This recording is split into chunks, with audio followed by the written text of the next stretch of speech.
안녕하십니까. 송국권의 혼술 12월 10일 화요일 오후에 인사드립니다. 윤석열 대통령이 출국 금지를 당했죠. 사상 초유의 일입니다. 박근혜 전 대통령이 그때 수사를 받을 때도 출국 금지는 하지 않았는데, 이 출국 금지, 지금 세 개의 수사기관이 경쟁적으로 뛰어들었죠. 검찰, 경찰, 공수처. 특히 공수처가 이 출국 금지를 법무부에 신청을 해서 받아냈습니다. 법무부로서는 수사기관이 신청을 하면은 대체로 허락을 하는 상황이기 때문에 이 공수처가 앞장서서 출국 금지를 시켰는데, 공수처는 문재인 정부 때 만들어진 이후에 제 역할을 하지 못하고 국민 혈세만 낭비를 하는 그런 조직으로 전락을 했죠. 도대체 공수처가 뭐 하는 곳인지 의아해하는 그런 분위기였는데, 갑자기 앞장서서 지금 윤석열 대통령에 대한 수사를 하면서 출국 금지까지 시켰습니다. 자, 일종의 망신 주기, 아니면은 망신 주기를 겸해서 수사 주도권을 가져가겠다, 이런 욕심으로 보이는데, 이재명에게 충성을 하는 것인지도 모르죠. 미래 권력이라고 생각을 해서. 그렇지만 이재명은 절대 대통령이 될 수 없습니다. 그 이유를 오늘 제가 잠시 후에 7시에 시작하는 라이브 송국권의 정치쇼에서 좀 설명을 드리겠습니다. 이재명은 왜 대선에 나오더라도 질 수밖에 없는지. 자, 그건 7시 라이브에서 말씀드리고, 그렇다면 윤석열 대통령이 지금 출국을 할 수 있다는 이야기인가? 현실성이 전혀 없는 것을 금지를 시킨 거죠. 출국을 하려면 현직 대통령인데 경호원들과 같이, 그러면 공군 1호기 전용기를 타고 외국으로 뭐 망명을 한다는 이야기인가? 그것이 아니면은 무슨 뭐 비자를 받거나 아니면 무비자 지역에 민항기를 타고 공항에 나타나서 간다는 이야기인가? 뭐 배를 타고 뭐 밀항을 한다는 이야기인가? 전혀 그 가능성이 없는 것을 가지고 일종의 망신주기, 공수처의 갑질 수사로 이 출국 금지를 시켰습니다. 그런데 오늘 좌파 단체 하나가 또 가짜 뉴스를 퍼뜨렸습니다. 윤석열 대통령 공군 1호기가 떴다. 그 안에 대통령이 목적지가 어딘지 모르는데 어디로 착륙했는지 모른다. 가짜 뉴스를 하나 퍼뜨렸습니다. 군인권센터라는 데가 있죠. 좌파 단체 군인권센터, 좌파 활동을 하는 이 단체인데, 오늘 오전에 기자들에게 문자 메시지를 보냈습니다. 메시지를 뭐라고 썼느냐 하면은, 오전 10시경 공군 1호기가 경기 성남시 서울공항을 이륙한 사실이 확인됐다. 자, 이륙을 한 사실이 확인이 됐다. 자, 일단 이륙은 했습니다. 그런데 군인권센터는 이렇게 기자들에게 이야기합니다. 전용기는 뜨기 전에 공군 35 전대에서 전투비행대대에서 비행기를 정비를 하고, 이 항공통제타워에도 비행 계획이 원래 통제가 되는데 금일 이륙 전에는 정비도 없었고 비행 계획도 통제되지 않았다고 한다. 그러면서 뭐라고 하냐면은 도착지는 알 수 없다고 하고 대통령 등 탑승자가 있는지는 확인되지 않았다, 이렇게 이야기를 합니다. 그러니까 갑자기 떴다는 그 주장을 하고 싶은 거죠. 공군 1호기가 원래 성남에는 서울공항을 이륙을 할 때는 그 전에 공군 35 전투비행대에서 비행기를 일단 정비를 한다. 정비를 하고, 일상적으로 그 해외 출장을 갈 때 그 정비를 하고, 항공 통제 타워, 거기도 대통령 1호기의 그 비행 계획이 통지되는데, 오늘은 그런 정비도 없었고 비행 계획도 통지되지 않았다. 그러니 몰래 해외로 망명을 하려고 공군 1호기를 띄웠다는 뜻한 뉘앙스를 슬쩍 풍겼습니다. 그리고 도착지는 알 수 없다고 하고, 자, 이게 제보를 받았다는 이야기인데, 뭐 그 안에 이 성남 비행장이나 그 관련 시설에서 뭐 누가 제보를 한 것 같은데 비행기를 이제 떴다. 그런데 거기서 이런 의혹들을 제기를 하는 겁니다. 도착지는 알 수 없다. 그리고 대통령 등 탑승자가 있는지 확인되지 않았다. 자, 이거 본인들이 군인권센터, 그러면 거기 루트가 있으면은 바로 확인을 해보면은 알 텐데, 그런 제보가 왔어도 확인을 해보고도 이렇게 하는 것인지, 아니면 확인도 안 하고, 이거 그냥 일단 띄우자. 호재거리야. 대통령이 해외로 망명을 하려고 하는 것 같아. 자, 그래서 이런 내용을 언론에 알렸는데, 한때 윤석열 대통령 해외 이동설이 나돌았습니다. 출국이 금지된 상태인데, 지난 9일에 법무부에 의해서 출국이 금지된 상태인데, 어제 금지된 상태인데, 오늘 이륙해서 공군 1호기 타고 어디 가버렸다. 뭐 이런 식의 말이 잠깐 동안 돌았습니다. 경호처에서 해명을 했습니다. 대통령 경호처에서 공군 1호기 오늘 비행을 한 것은 정기적으로 시행하는 성능 점검 비행이다.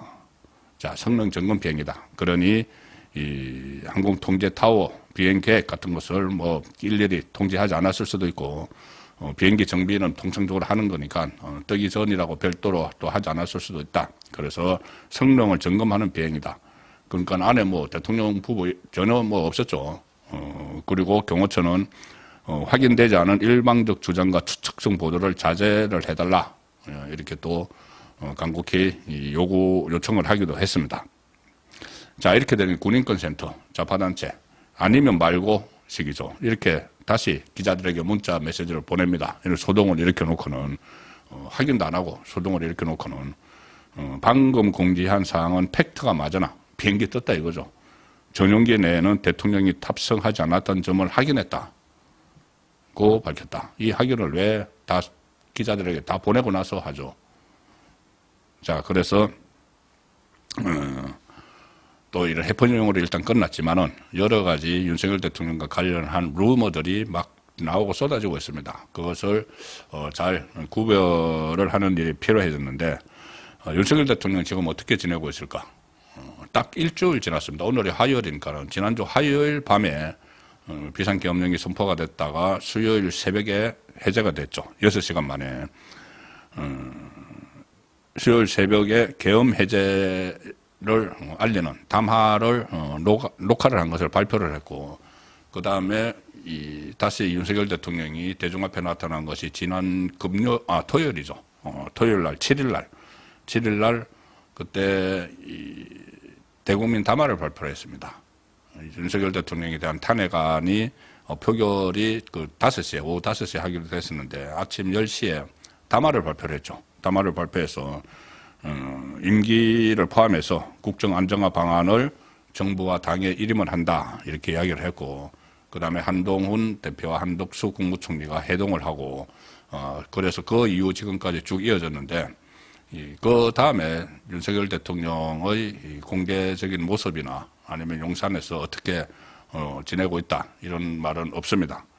일종의 칩거에 들어갔다 이렇게 보이는데, 한동훈이 질서 있는 퇴진론을 주장을 하고, 또 오늘은 국민의힘에서 안정화 태스크포스에서 뭐 2월 퇴진, 3월 퇴진 이런 안들이 나오고 하지만, 진작 윤석열 대통령 본인의 입에서는 구체적인 이야기는 나오지 않고 있습니다. 퇴진을 결정을 하는 것은 윤석열 대통령이 하는 것이죠. 하야를 결정을 해도. 그런데 윤석열 대통령의 목소리가 없는 상황에서 계속 정치권에서 여권에서 이런 이야기들이 나오고 있는 상황입니다. 거기에 대한 윤석열 대통령의 입장은 아직 나오지 않고 있습니다. 탄핵을 또 발의를 하고 토요일마다 끝까지 끊임없이 탄핵될 때까지 탄핵안을 표결에 붙이겠다는 이런 집요함, 집착, 이재명의 집착, 여기에 대한 입장도 용산에서는 나오지 않고 있는 상황입니다. 어제는 월요일이니까는 용산 대통령실에서 한덕수 총리와 주례 회동이 예정되어 있었지만 일찌감치 취소를 했고, 내부 수석 비서관 회의 이런 것도 지금 열리지 않고 있다는 소식입니다. 다만 최근에 이상민 행안부 장관 사의를 수리를 하거나 또는 국정원 차장을 이렇게 교체하는 그 인사를 해서 필요한 최소한의 꼭 필요한 것은 결재를 하는 이 상황인 것 같은데, 대통령이 하루에 결재할 것이 엄청나게 많죠.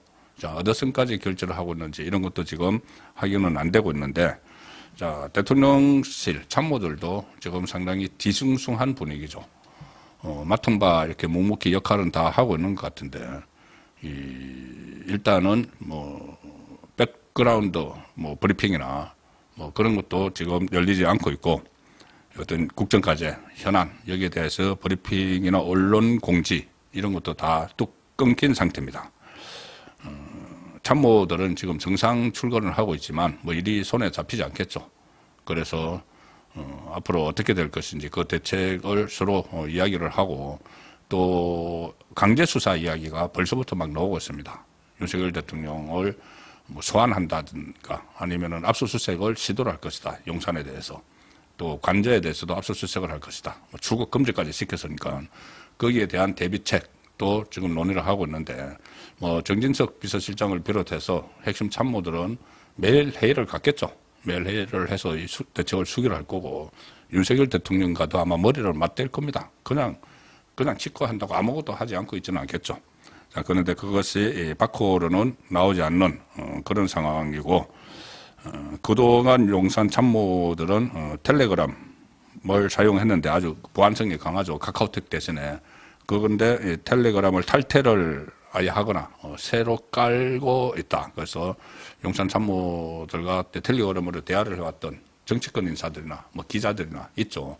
거기서 이 참모의 이 이름이 탈퇴를 하는 것으로 나오기도 하고 다시 들어오기도 하고 하는데 왜 그러냐면 텔레그램에서 이렇게 대화를 하는 것을 한번 탈퇴를 하면은 그게 다 삭제가 됩니다. 그 방에서 했던 그 내용들이. 자, 그래서 그런 것들도 보안을 위해서 지금 각자 개별적으로 보안을 위해서 활동을 하고 있다. 지금 들어오는 소식은 그 정도입니다. 그 정도 소식을 윤석열 대통령이 지금 일주일 됐으니까 근황이 상당히 궁금해하실 것 같아서 전해드렸고 그 과정에서 오늘 대통령 1호기가 떴는데 좀 이상하다. 그런 루머 같은 소식을 또 좌파단체에서 전해서 소동이 있었다는 말씀까지 드렸습니다. 송국근의 혼술이었습니다.